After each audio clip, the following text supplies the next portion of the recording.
Hi, welcome to the Indie Wine Podcast. My name is Matt Wood, and this is episode 57. This is part 2 of my series on the CWA. This one's titled The Wine Wars. Last time we focused on why and how the CWA came to be and some of the key players behind it, including Percy Morgan, Charles Carpy, Samuel Lachman, and Kohler and Frohling. Incorporation was finished in August of 1894, just in time for harvest of that year. The wine firms involved already had San Francisco-based offices and cellars, and the CWA would make use of these, utilizing the best aspects of each.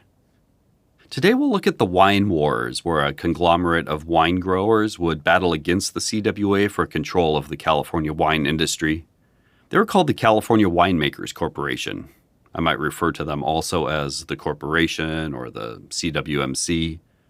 The wine wars is what they were called by the participants and media at the time. It's not my term. This one is a deep dive, and I found it necessary to go vintage by vintage, and there's a lot of players involved. I hope to make it as clear as possible, though. Before we start, I'd like to let you know there is a Patreon you can donate to if you'd like to help me keep telling wine stories ad-free. If you don't want to or can't, that's okay too. Maybe you could tell a friend who would have an interest in listening also. Thanks. Here we go. In June 1894, even before the CWA was incorporated, a meeting of 50 winemakers from around the state met at the Viticultural Commission offices. They would end up meeting for 10 straight days of discussions concerning the wine industry. The meetings were the brainchild of Charles Wetmore of Livermore, John Wheeler of Napa, and Andrea Sabarbaro and P.C. Rossi of the Italian-Swiss agricultural colony in Sonoma. Frank West, Isaac de Turk, Colonel Herman Bendel, John T. Doyle, Charles Bundschuh, Frederick Barringer, John Swett, C.J. Wetmore, and many of the other prominent wine growers attended. Their goal was to find ways to get the wine industry back into a survivable shape, get prices up, and help strengthen the producers. The 1893 crop had done nobody any favors. There had been 21 million gallons of wine produced, 17 dry, 4 sweet, plus another 2 million gallons of brandy. This created a huge glut on the market. Ideas were presented by many. One suggested distilling 1/3 of the wine on hand to create a shortage. The brandy from it would need to be held back at least 2 years to avoid flooding that market. For future vintages, feeding 1/3 of the crop to hogs or drying it for raisins could also work. Pulling out some vineyards was another solution, or finding ways to expand the market for wine. Wine had a large European immigrant base, but they mostly went for the moderately priced table wine that they could afford to drink every day. The struggle was getting the rest of Americans on board with drinking wine. Frank West of the large George West winery in Stockton was also on board with distilling 1/3 of the crop. Possibly because his El Pinal facility was the most likely to do this work, having been making award-winning fortified wines and brandies for years. Although they were all independent producers, sizes ranged from tiny to gigantic, each with some of their own issues. C.J. Wetmore of Cresta Blanca Winery in Livermore favored a more general discussion of what could be done, while J.T. Doyle, the San Francisco lawyer and Cupertino vineyardist, threw out resolutions to help the diverse groups center the discussions and come to more concrete plans of action. Part of Doyle's suggestion was a committee of 7 to represent each viticultural district. He made the point that there were 5,000 grape growers and 700 winemakers in the state, so coming to an agreement wouldn't be easy. Perhaps it should only be the largest of the 700 involved, or even better yet, let the districts vote for their own leaders. P.C. Rossi of the Italian-Swiss colony proposed creating a syndicate to control the wine and command higher prices. Bendel from the Natoma vineyard didn't totally agree with Rossi, but they both ended up with the idea that a syndicate of some sort was the best course of action. Most present agreed that the biggest issue was overproduction. Charles Bundschuh didn't want to tear out vineyards or stop others from producing wine, but instead wanted cooperation and makers to stop undercutting each other on price. He favored the creation of, quote, the Wine Growers Protective League, or by any similar title, unquote. The meetings eventually adjourned, moving forward with the Committee of 7. Representatives consisted of P.C. Rossi, Sonoma, Frederick Behringer, Napa, Frank West, San Joaquin, C.J. Wetmore, Alameda, John Sweat, Contra Costa, and E.C. Bachowski, Los Angeles. Rossi would be the chairman. Bendel, along with C.F. Montalegre and R.W. Paxton, would be the first board of directors, although they all pledged to resign and allow members to vote in a new board as soon as 8 million gallons of wine were pledged to the syndicate, as it was being called. At the next Viticultural Commission meeting, C.J. Wetmore suggested the financial support requested by the Committee of Seven should be given. Meetings were held in each viticultural district. Over 100 attended at De Turk's Santa Rosa winery alone, all on board with the plan.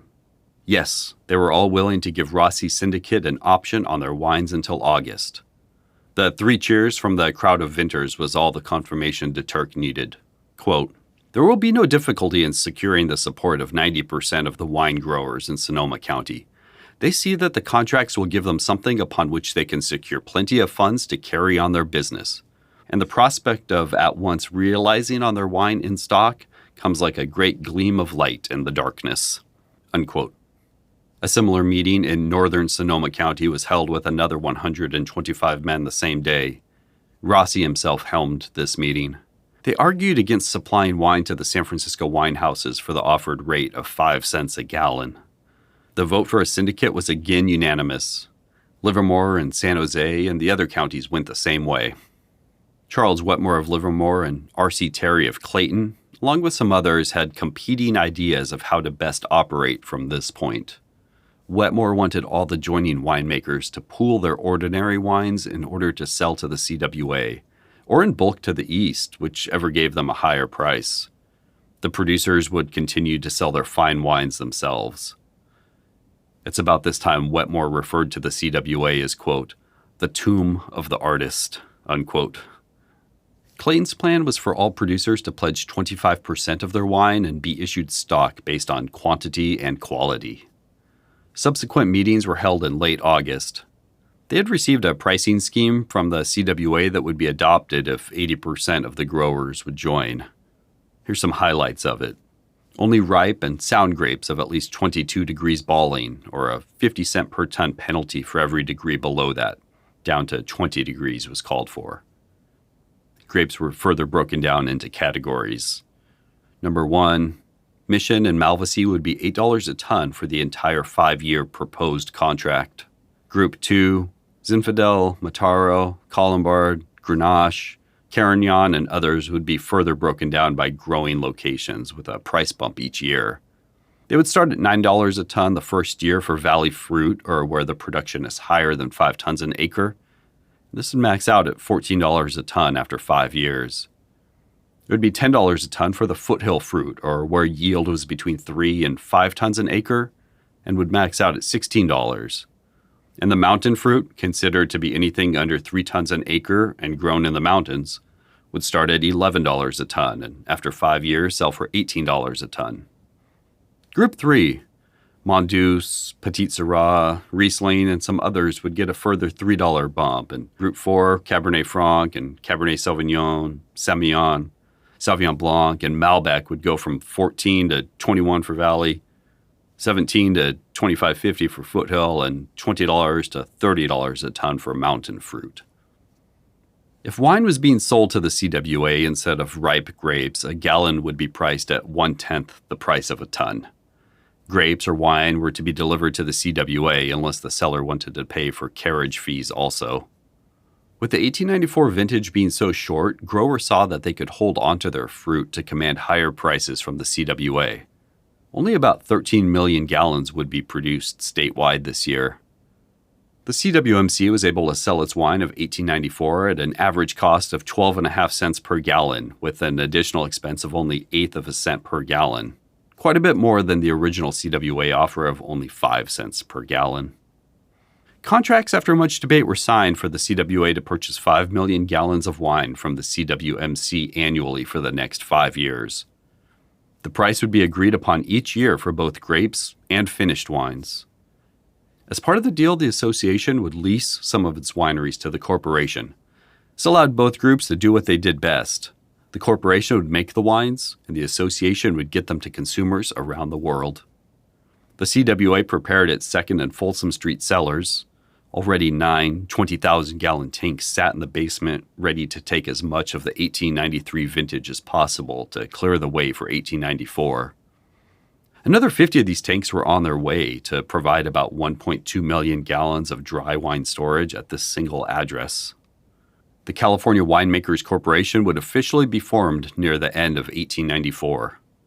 The California Wine Association and the California Winemakers Corporation weren't the only two combinations at the time. There was also the California Winegrowers Union, which had a stated aim similar to the others. The sweet wine men of the Los Angeles area were also organizing. They were attempting to fix the price at 25 cents per gallon for their wines. Their objective was to get 90% of the wine produced committed to the organization. Everyone present at their first meeting signed except for the president of the L.J. Rose Company. The CWA had done most of its preliminary meetings in private and back rooms, away from prying eyes. Its completion was nearly assured by the time it was announced. The CWMC, meanwhile, did most of its organizing in the bright lights. Every move was followed and reported. The CWMC still had multiple competing ideas to hash out, but mostly its members were concerned about getting higher prices for their wine and grapes. The corporation would work on behalf of the member wineries to strike a fair deal. It was settled that all the districts of the state would join and have a man or two in charge of the district. After all the debate, the California Winemakers Corporation was finally founded with $10 million of stock divided up between the members. 1/10 of the wine from every member each year would be paid in corporation stock. About 9 million gallons was pledged between the 160 members. Both of those numbers were expected to rise. Among the more well-known and larger were the Natoma Vineyard Company, the second one if you listen to episode 40, the Italian-Swiss Agricultural Colony, Palmdale Company, Isaac de Turk, John Wheeler, D.M. Delmas, and more. Many of those who signed were smaller growers and producers. It was shaping up to be a conglomerate of them versus the large firms in the CWA. Notably, Wetmore doesn't join the corporation, but is still involved in the fight because of his duties with the Viticultural Commission. Around this time, it seems like Wetmore loves nothing more than a good fight. Once the dust settled, some others that we mentioned would be in, some would be out. By this time, the Wine Association, with its business-minded leadership, had taken control of the narrative. Meetings were held. So many meetings for the two sides to come to an agreement. The CWA would only sign an agreement if 80% of the growers signed up with the corporation. Anything else was rejected outright. With the CWA controlling the wine market, they were quickly becoming the only purchaser for fresh grapes. And as the grapes started to ripen, who was able to haggle over the price very much in a situation like that? The CWA would pay for the grapes what they wanted to pay. The idea finally came to pass that if the growers made the wines themselves, they could command better prices. They could sell wines to the CWA, but also to the East Coast or New Orleans dealers, even foreign countries. According to Herman Bendel, president of the corporation, French wines were at least 55 cents a gallon here, and yet the California wines were going for only between 7 and 10 cents a gallon. Something needed to be done.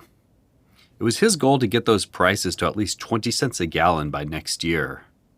The price did indeed advance several cents within the first months of incorporation. Everyone got busy trying to make it work. Inspectors for each county, along with other wine experts, were to start sampling the wines made available to them and assigning each a price. The producers who signed the papers handed over their 1893 and 1894 wines to the control of the CWMC. John Wheeler, who we've met in passing in a couple previous episodes, worked on convincing vineyardists to only sell their grapes to CWMC members, foregoing short-term gains for long-term prosperity for all. Wines would be graded by a committee and the finer wines set aside. The goals of the corporation being to never let growers and producers lose money, and never to place an unreasonable price on grapes or wine. Money for all wines sold would be divided amongst the stockholders in proportion to their investment. Fine and aged wines and brandies could be held back in the reserve column to be sold by the respective producers, but the rest of their wines would need to be sold to the corporation every year. It was estimated producers held back about 1.5 million gallons of red and 500,000 of white. The terms of the corporation would last 5 years to start. Every expense would be spared. The goal was to operate at the lowest possible cost. They had only 2 rooms of offices, and officers of the corporation wouldn't be paid. Wines would only be sold in 100,000-gallon lots and up to save on shipping and handling charges. There wasn't much meat on the bone when the wines were selling for under 10 cents a gallon. Details were hashed out for the different levels of grapes for the 1895 harvest with the help of the State Viticulture Commission. As the next vintage approached, both sides found it tough to come to an agreement. Charges flew back and forth in the papers, sometimes anonymous and sometimes not. Charles Wetmore's weren't anonymous. His standing as a respected wine grower, secretary of the State Viticultural Commission, and inability to back down meant he was always right in the middle of things. He accused the CWA of stalling to come up with an agreement in order to paralyze the market for grapes and wine, driving down prices for everyone, whether in the corporation or independent like himself. He had no use for either group.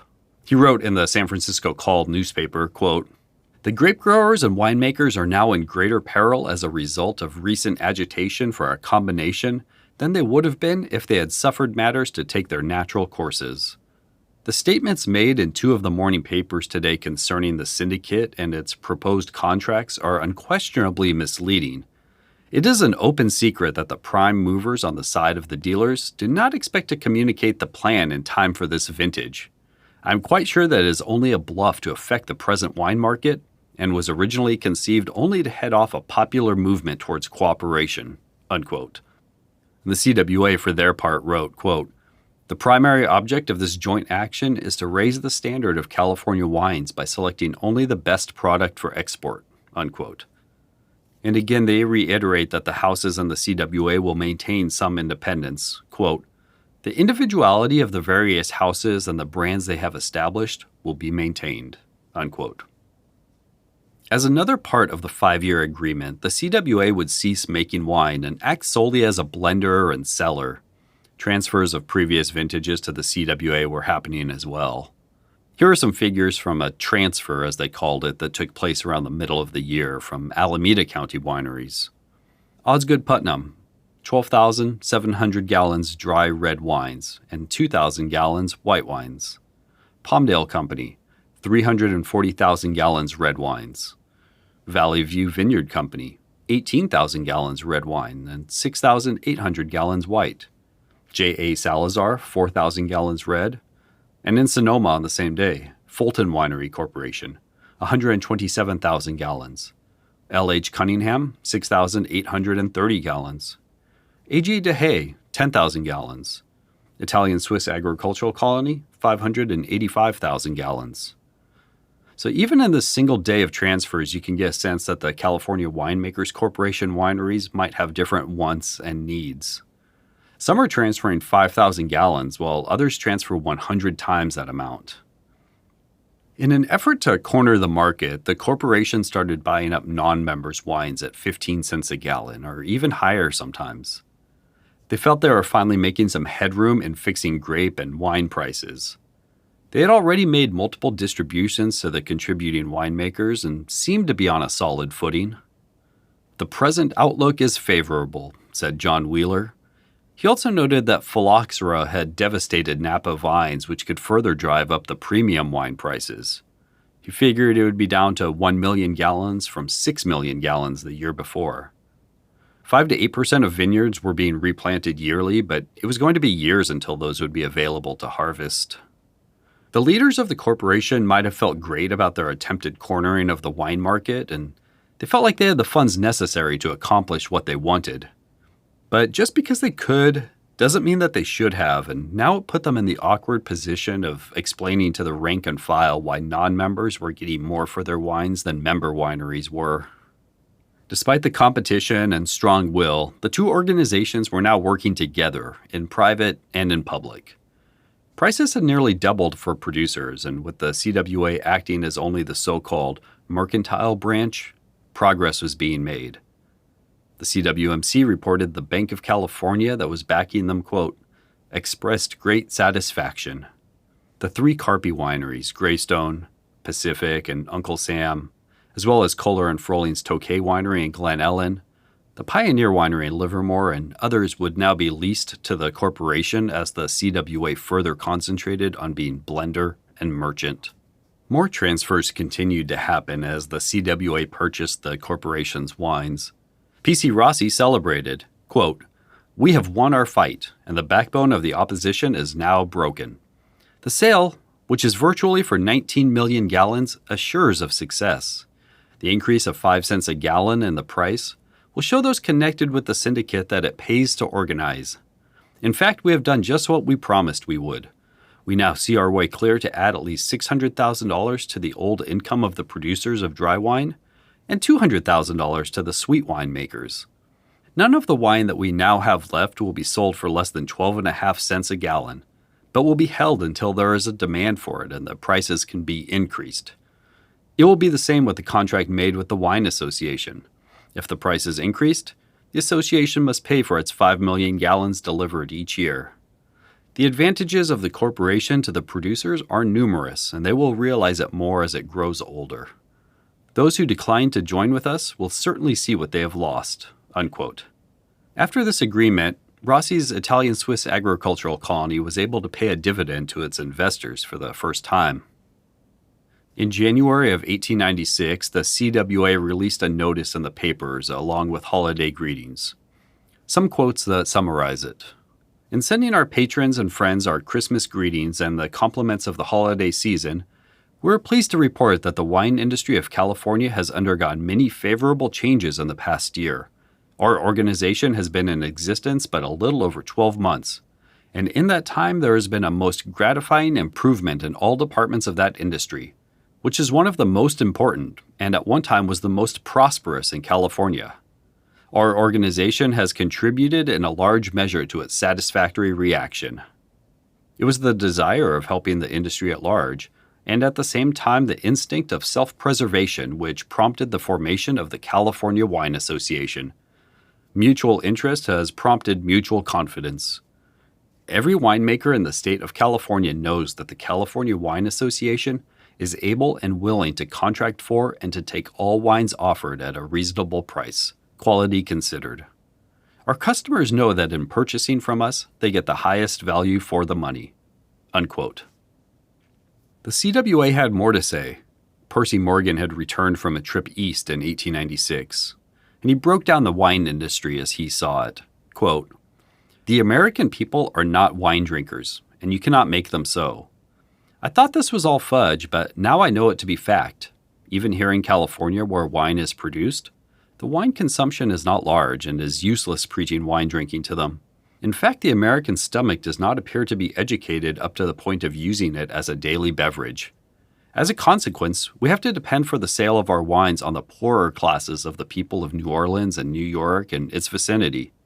By that I mean Italian, French, and other Latin nationalities. They cannot afford to pay high prices, and while the industry at present is flourishing and the crop small, there is where the danger may result. To shut off these markets by advancing prices much beyond what they are at present would leave only the American field, and that cannot be counted on. There is a queer thing about white wines. They are principally drunk, by the Germans. Well, at the time, they are so loyal to the fatherland that they prefer to pay 25% more for the imported article rather than buy the California product. As a matter of fact, the use of white wines is decreasing. They cost more to handle and preserve than the red and are being supplanted largely by clarets and beer." Unquote.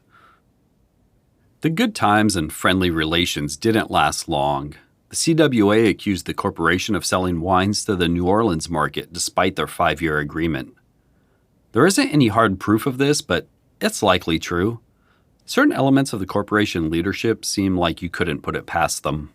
The CWA then decided to play hardball on prices. Of the 1895 harvest, the CWA purchased around 4.5 million gallons of wine for 12.5 cents per gallon. It had previously been agreed that they would take 5 million gallons at 15 cents per gallon. Unable to come to agreements on prices for the new vintage and now feeling overburdened by the wineries they were leasing, the corporation asked for a reduced lease rate. The CWA refused to cut on the rate except for a token 3% cut. And so before the 1896 harvest, the Winemakers Corporation gave up their 5-year leases to several of the CWA wineries. They said it was related to the lower production and the frosts of that year.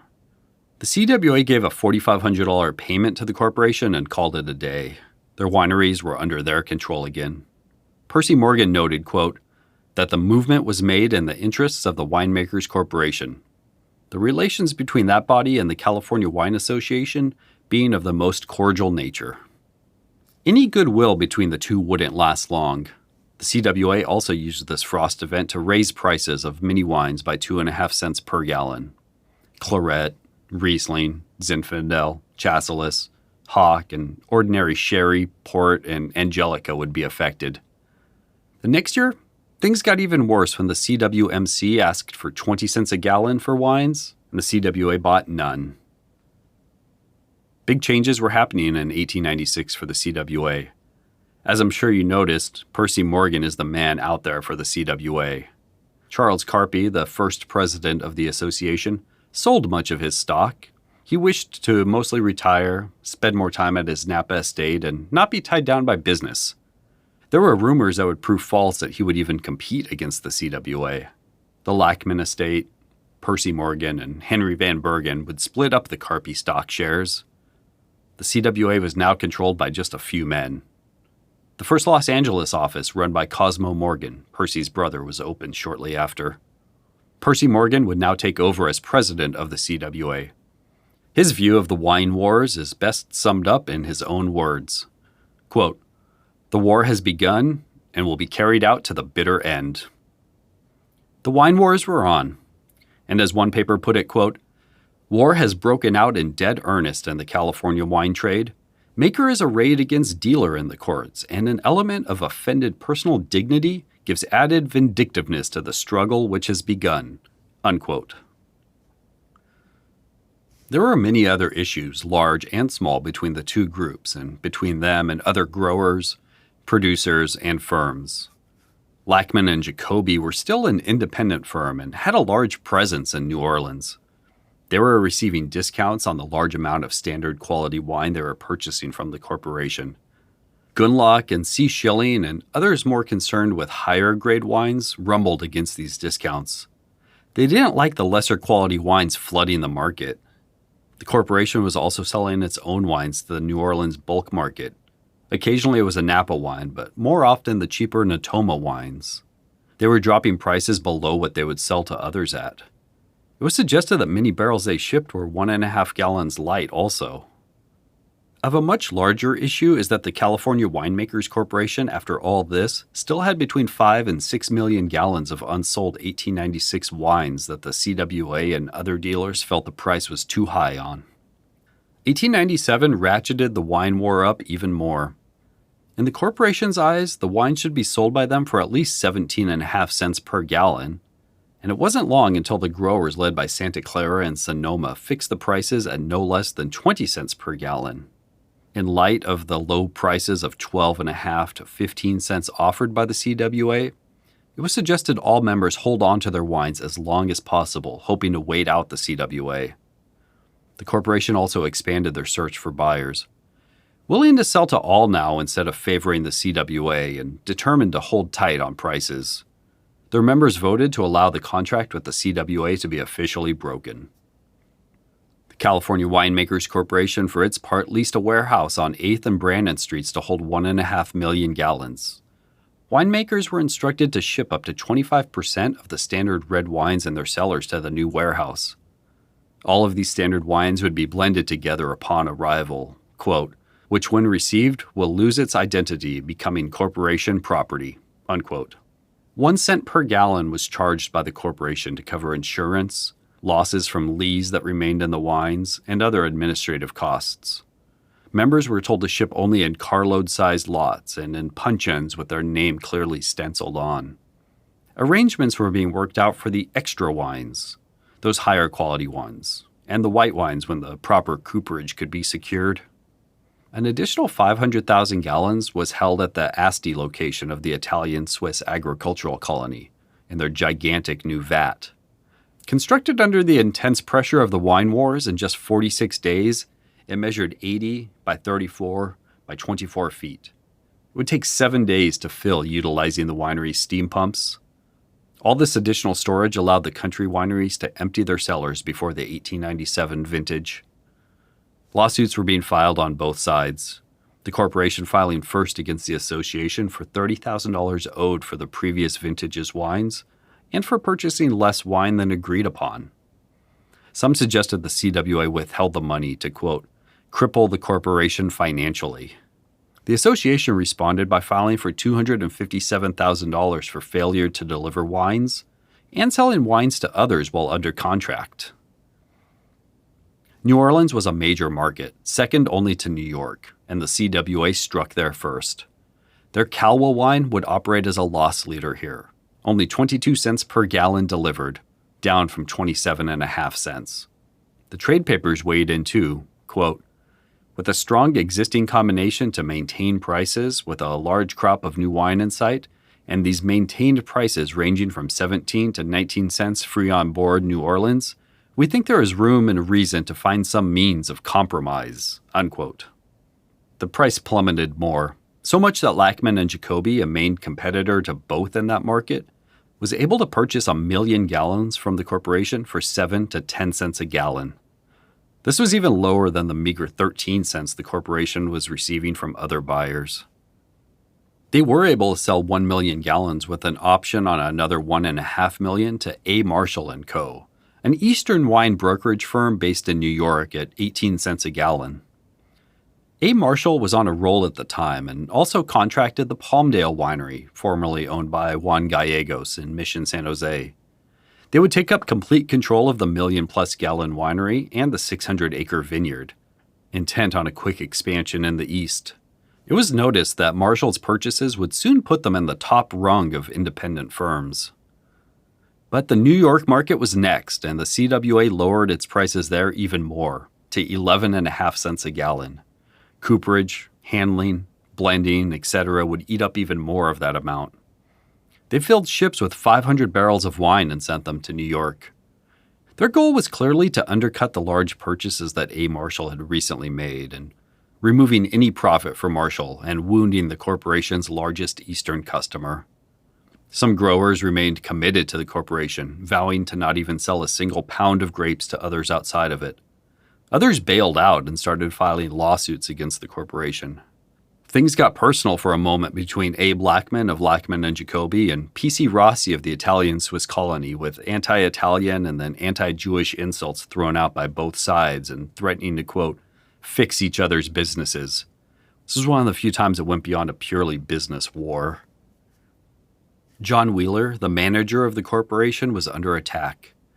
It was said in papers that if he was no longer in a position of power, the entire war might be fixed. It feels to me like Wheeler was always kind of playing both sides of the fence, not just this time, but others as well. This time he was a private dealer along with being a grower, and some on all sides took issue with that. If anybody had sent that wine out the back door to New Orleans, it was most likely him. Accusations that he was cutting prices to some Eastern dealers flew in the papers. Issues paying growers came up in the papers also. Quote, some time ago, there was a very large transfer of wine, aggregating several million gallons, to a newly organized Eastern company.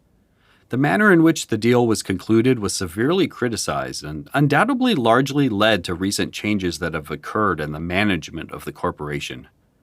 Be that as it may, there appears to be an active storm center brewing among wine growers who furnished wines to make good that deal. It seems that while they fulfilled their part of the transaction, the promised cash therefore is not materialized, and they understand it is being withheld to carry on the war of prices that is now raging. It is suggested that this money, held out of the big deal, forms a part of the fund to be used in paying the contract prices of $5 advance on each ton of grapes, unquote. P.C. Rossi stood by Wheeler. Lachman and Jacoby were steadily siding with the CWA in the war. I noted that this coverage was appearing in the papers. The wine wars were one of the few wine stories of the time that went national and competed for space with more general coverage. Prices, especially of dry wines, continued to crash, both sides undercutting each other while the corporation tried to corner the grape market for the 1897 vintage. The papers weighed in more. Quote, "It is deplorable that while the whole country is marching along to the tune of prosperity, the wine industry is wandering along with a black eye when it ought to be in front of the procession, as bright and handsome as Mr. Wheat, Mr. Pork, Mr. Wool, or any other old industry," unquote. As the vintage wrapped up, it was a little earlier than usual, not because of weather, but because the raisin industry, after having a short crop the previous year, purchased much of the second crop that would go towards brandy and sweet wines most years. 27 million gallons were still produced. Sonoma led the way on dry wines with 9 million gallons, Napa 1.5 million, Alameda County with 2.5 million, Santa Clara with 6.5 million, and the other counties with 2.5 million. An additional 5 million gallons of sweet wines were made throughout the state. The wines were also a little lighter in alcohol, 10.5 to 11%. Quote, "To those who will wish to see California dry wines sold as a light beverage and not as a liquor guaranteed to run 12% of alcohol, this latest dispensation of Providence is a godsend. Some shippers may contend that 10% wines will not bear shipment, but they will if the cellar management has been properly conducted," unquote. Some winemakers were still showing great hope in the California Winemakers Corporation.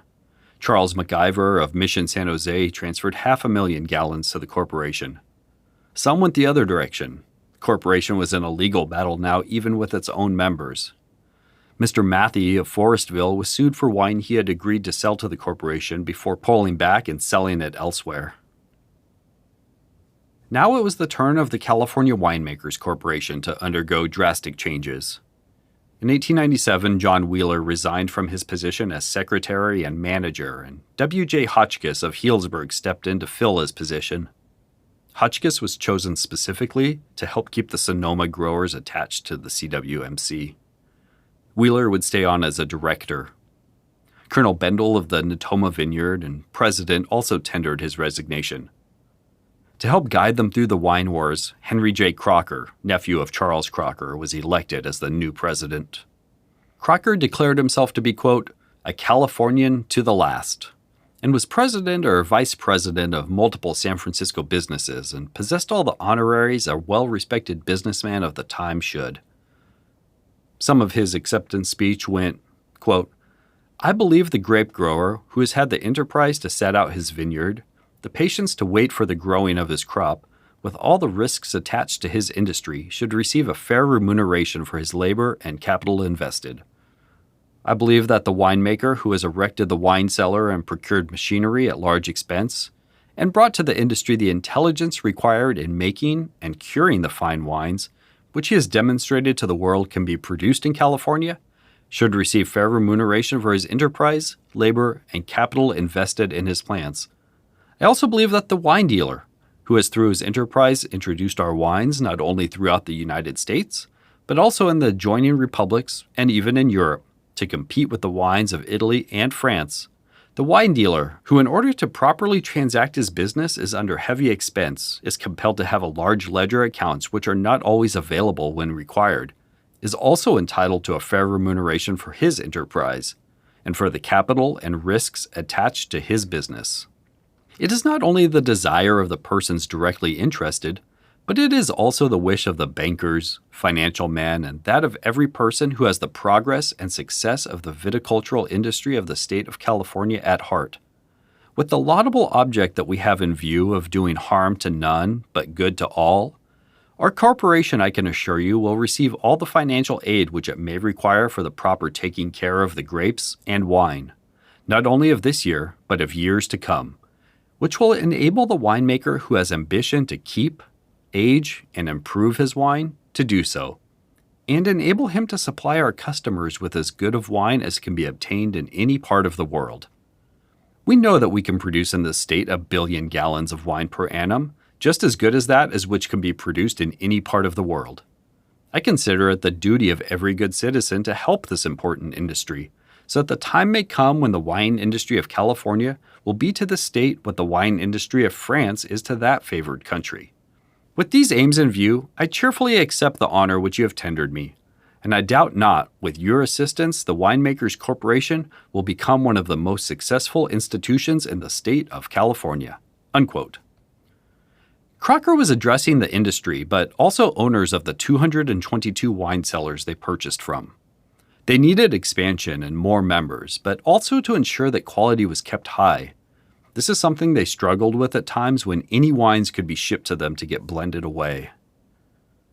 Author Frona Eunice Waite, who wrote The Amazing Wines and Vines of California, was even hired to go out to the eastern markets on behalf of the corporation to educate the public on grape growing and winemaking.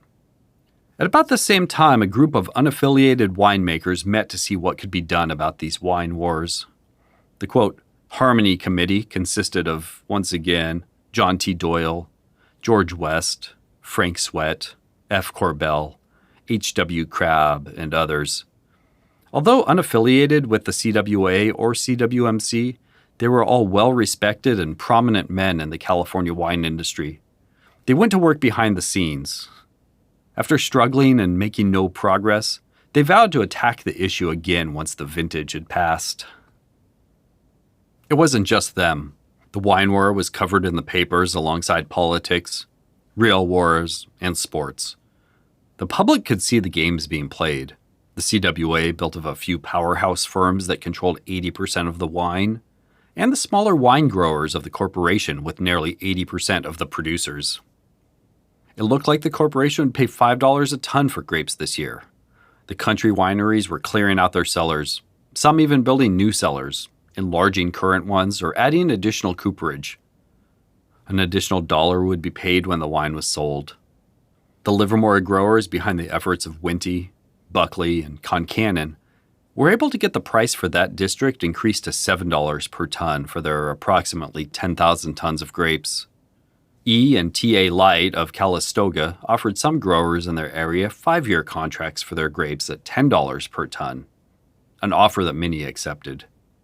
This was the only section of the state that the corporation couldn't secure the majority of grapes for this year.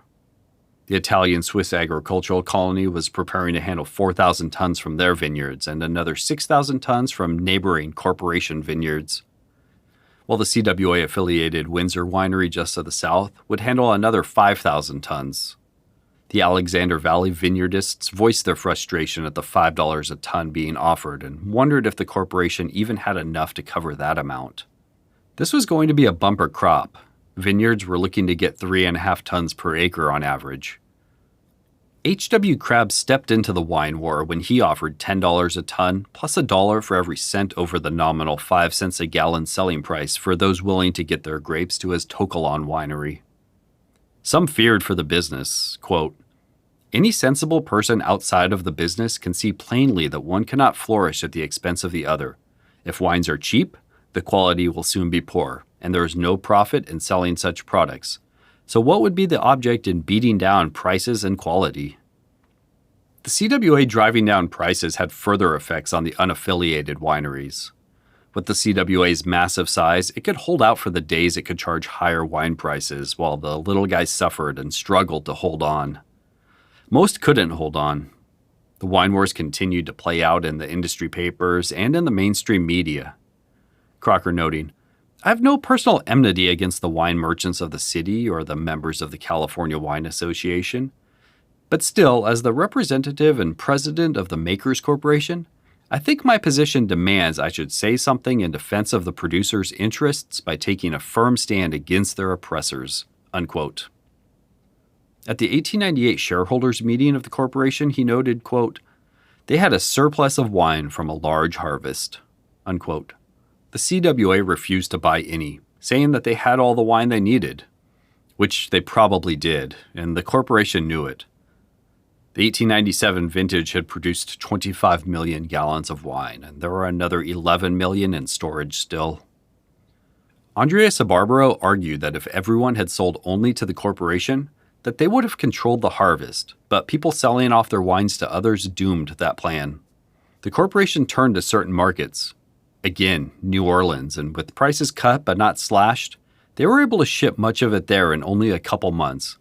17 cents per gallon was the going rate. Crocker tried working with Morgan to allow the corporation to be able to sell wine where they wanted and when they wanted without being undercut. Sometimes the CWA might even purchase a little. Other times the corporation would sell it on their own. The price would even drop to 10 cents at one point during the year. There was still a $130,000 judgment against the corporation for failing to deliver wine to the CWA. Cracks in the corporation were already starting to show, with members undermining Crocker's authority, either because the corporation was a new idea to them after running independently for so long, or they didn't like the price of the wine, or they didn't like the man. They would even file more judgments against growers for withholding wine. John L. Alton of Fulton was the main one they were after for withholding more than 100,000 gallons that he had pledged to the corporation. Crabb, Wetmore, Crocker, and Hotchkiss tried to lure in more Napa grape growers. 53 were still holding out, and the corporation desperately needed to control nearly all the wine if they were to succeed. The meeting took place in St. Helena, which was the center of Napa Valley wine activity at the time. It was reiterated to all in attendance by Hotchkiss that the corporation needed to control all of the wine. If a winemaker did want to withdraw some of their wine to sell as a private label at the price of 1/4 cent per gallon for corporation expenses, plus 5% of the sale price, that would be okay. If the winemaker was selling directly to Europe, that fee would even be waived. Wetmore by now had come around to the idea of the corporation. Quote, "I am heartily in accord with the corporation. There is no reason why wine should not be sold like hay and wheat. The problem of finding a market for other products has long since been solved, but we continue handling wines in an unbusinesslike manner. The producer should store and handle their wines and not be at the mercy of a few merchants." Unquote. For the first time, the corporation offered an advance on the sale to those who might need it of 3 to 4 cents per gallon to allow some bills to be paid. The CWA, meanwhile, was waiting this all out. They purchased 240,000 gallons from the Anglo-California Bank at only 8 cents a gallon, determined to have enough wine on hand to defeat the corporation. Lachman and Jacoby purchased 500,000 gallons from the corporation, with an option for another 500,000 gallons in early 1898, again at an astoundingly low 8 cents per gallon. This would barely cover costs for most growers, and for others, it wouldn't even be close. Lachman and Jacoby's main market is always were New Orleans. The city sucked up wine. 90 to 100,000 barrels were sold here a year, a barrel per every 3 people living in the city. Especially the semi-sweet, light red wine Lachman and Jacoby shipped here. And wine was now the price of water, and much cheaper than beer, which cost 22 cents a gallon to produce. The corporation started holding wine auctions in New Orleans, 5-barrel lots at a minimum. They hoped this would have the effect of allowing prices to climb again. The 98 and 99 crops were to be light ones. There was very little rain in the 98 growing season, causing the crop set to be very light, and there were frosts. Most hoped this would level the prices out, supply and demand. The price was indeed already rising in New Orleans, up 5 cents a gallon in the last month. Money had been set aside to pay any judgments from their legal battle with the CWA, and after a powerful speech by Crocker, the stockholders who most suspected to vote for dissolution of the corporation tabled the matter for another day. Despite the advanced prices on their wine, the corporation found itself on shaky ground.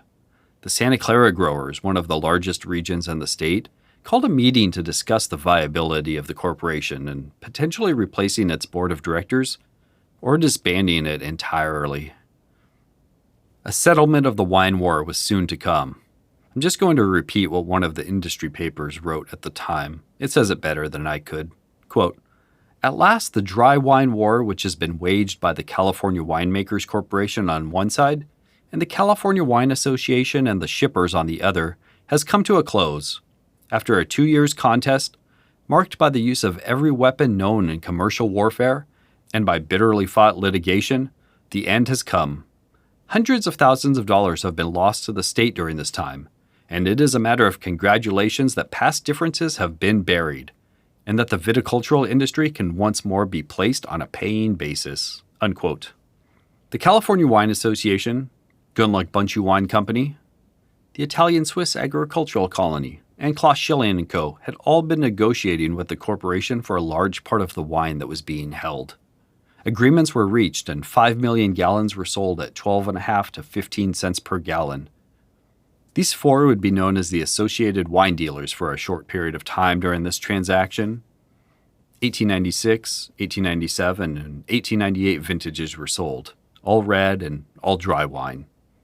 It was thought that maybe this could be a prelude to a new deal or contract. The corporation's contract with its wine growers would expire in May. The judgments were waived, and instead of the corporation being on the hook for between $100,000 and $130,000, the fine was reduced to $8,000. Crocker resigned as president of the California Winemakers Corporation, noting that he felt he had done his part and his duty for a fine California industry, but no longer needed to be a wine man. The growers of Sonoma shortly called a meeting opposing any reorganizing of the corporation if a threshold of 90% of the growers couldn't be reached. They had a couple other demands too, that the wines be graduated more, with multiple levels of wines, and paid out accordingly, and that after the first racking, the wines could be sold for cash that the grower received directly. These last two seemed to go against the very foundation of the corporation, that everyone's wines would be pooled and the money divided on a per-share basis for every gallon sold. But really, the Sonoma growers would prefer the corporation wrap up its business as soon as possible, and that any pending litigation against members also be dropped. An attempt at reorganizing was, however, tried.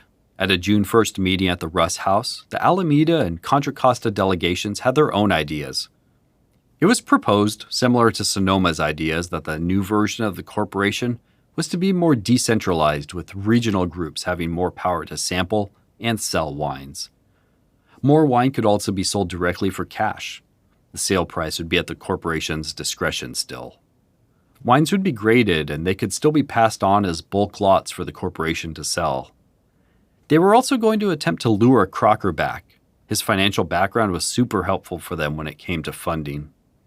Their next meeting came on the 9th of the month. With a motion led by D.L. Delmas, they saw votes from many to continue the corporation as it was, doing away with the district's plan and having relatively few modifications. Reconvening again on the 16th, resolutions were passed, and they ended up somewhere in the middle. Vintages would be separated and stand on their own, individual wines graded, some wines bulked out and others distilled. The counties had more power now than before, and growers could keep their own markets as needed. Sonoma would get 2 directors on the board, Santa Clara and Santa Cruz another 2, Napa 1, Alameda and Contra Costa 1, and 3 would be at large for a total of 9 directors on the board of the corporation. On the 24th, the Santa Clara men revolted.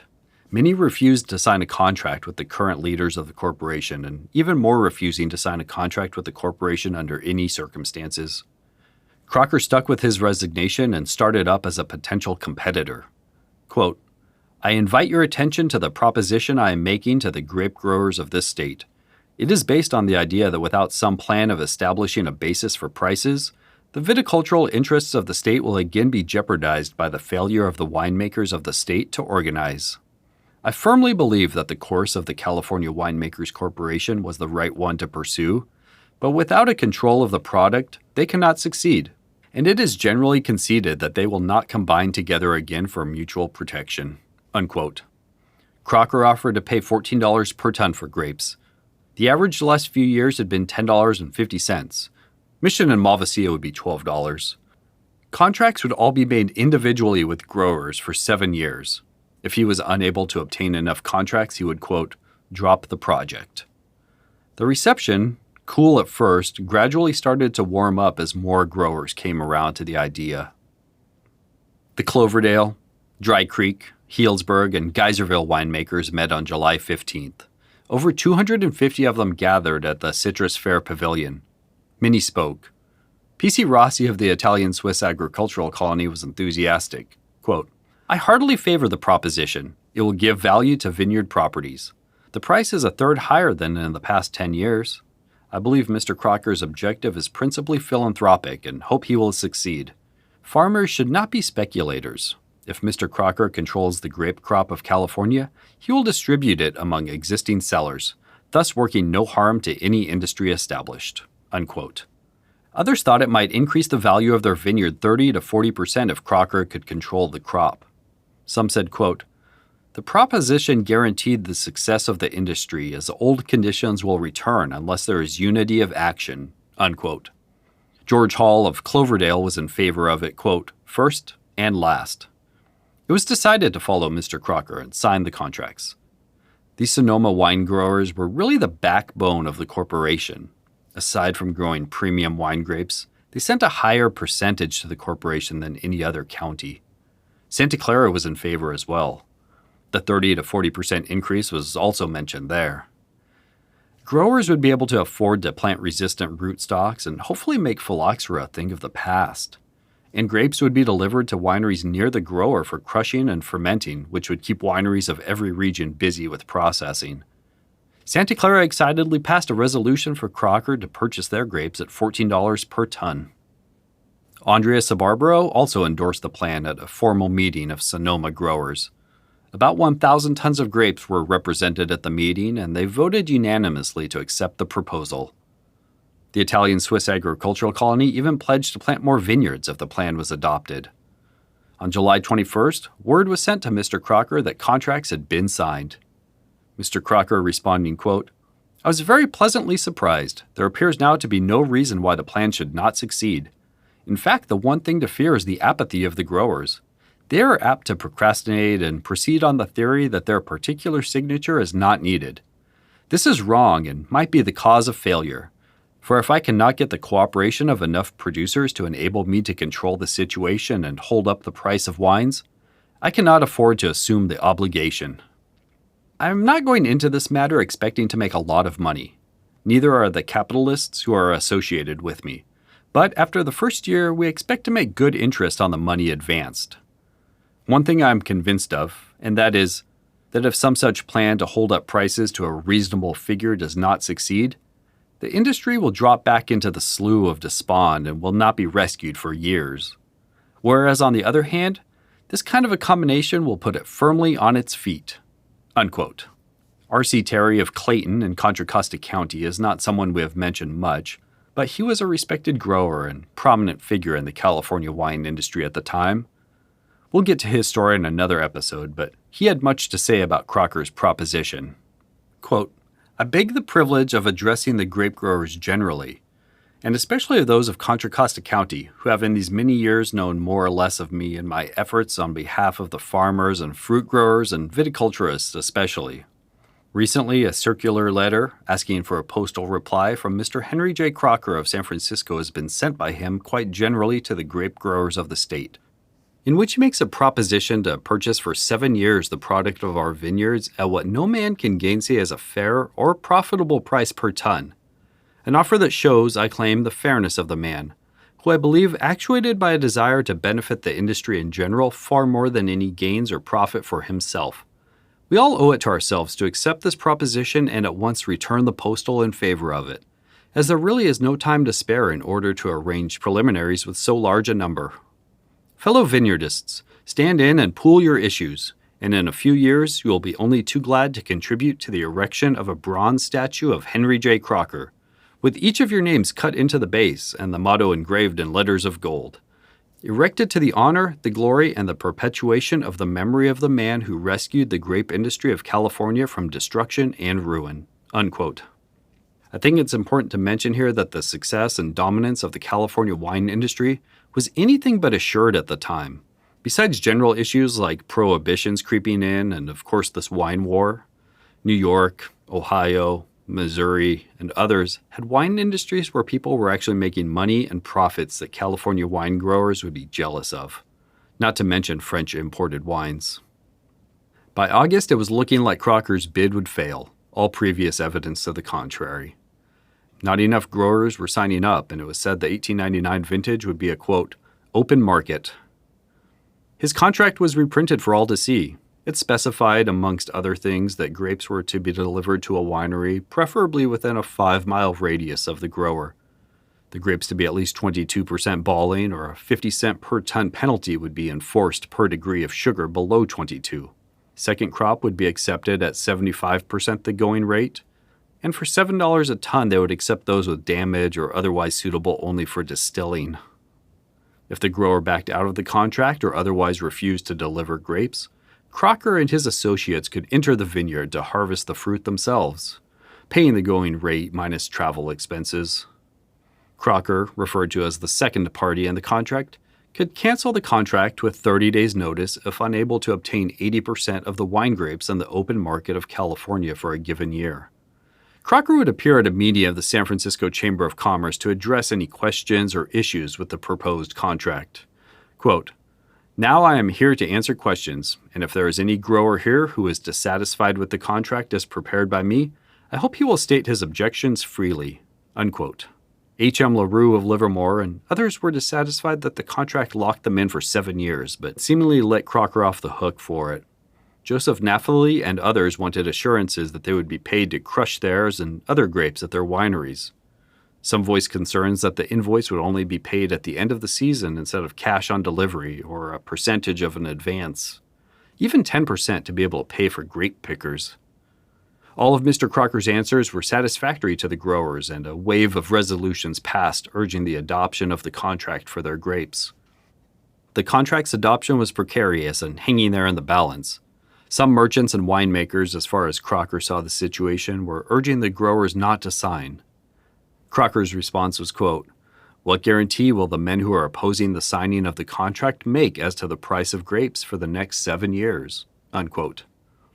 The plan was still opposed by some for fear of a monopoly by Crocker, or fear of not enough joining up and Crocker dropping everything after a year or two. Crocker's offer was not accepted by the growers. Some signed up, but not enough, and the offer was withdrawn.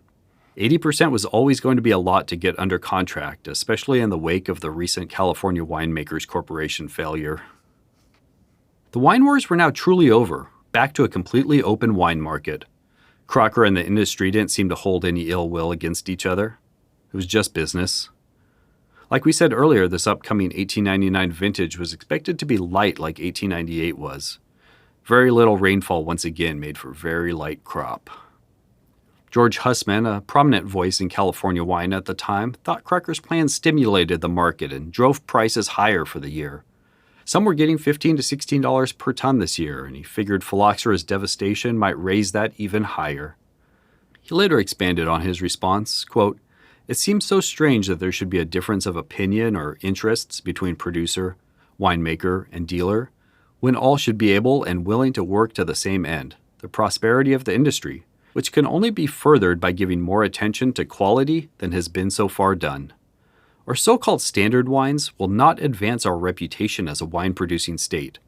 Our motto should be Excelsior, and we can reach it if we earnestly try. I consider that the great drawback in the Crocker proposition, that quality was ignored entirely in location as well as in varieties used in winemaking, and while I believe that his intentions were good, I cannot regret that the proposition failed. We need a higher plane for the industry to reach the success it is entitled to, than merely to sell the cheap cargo wines of Europe and underbid them in price.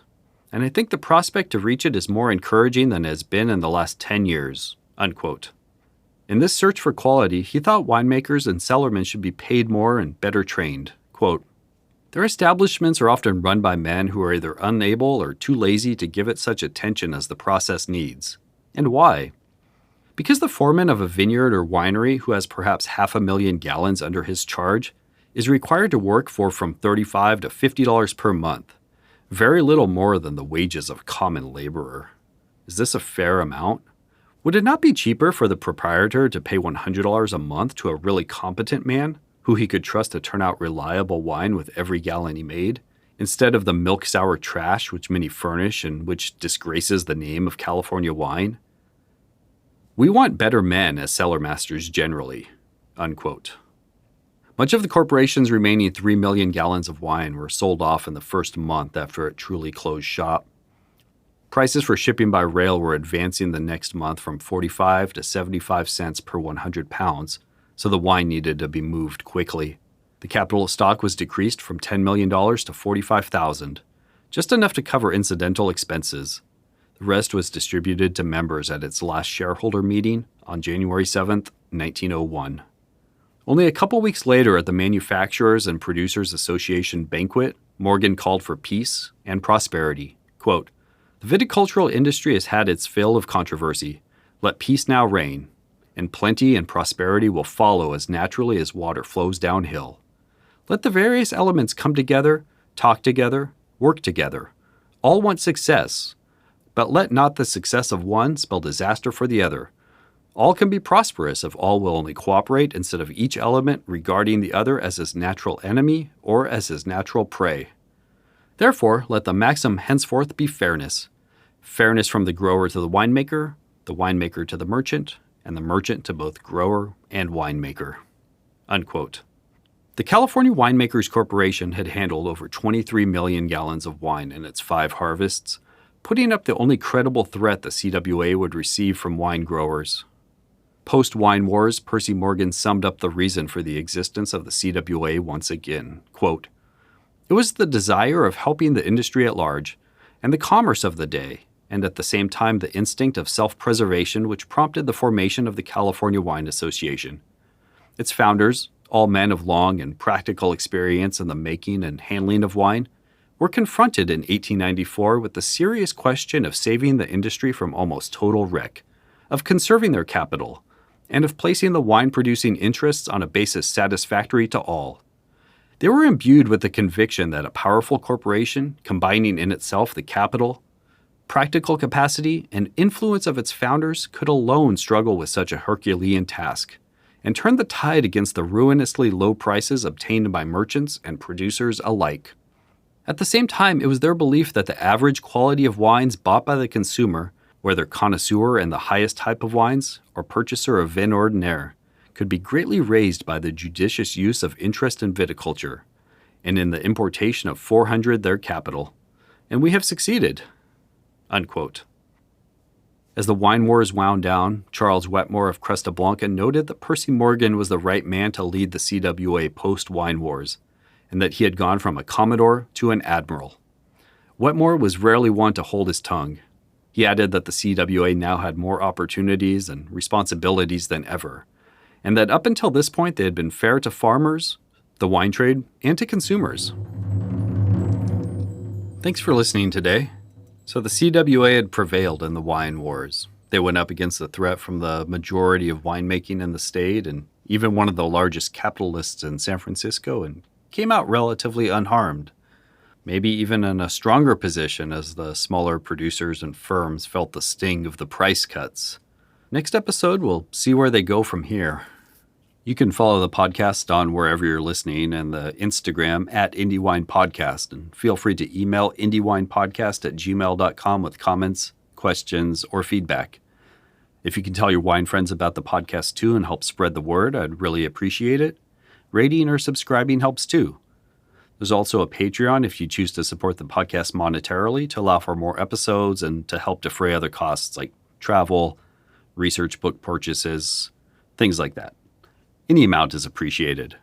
I have a small token of my appreciation to send to you also if you do. The link is in the show notes. We'll be back soon with part 3. Have a good one.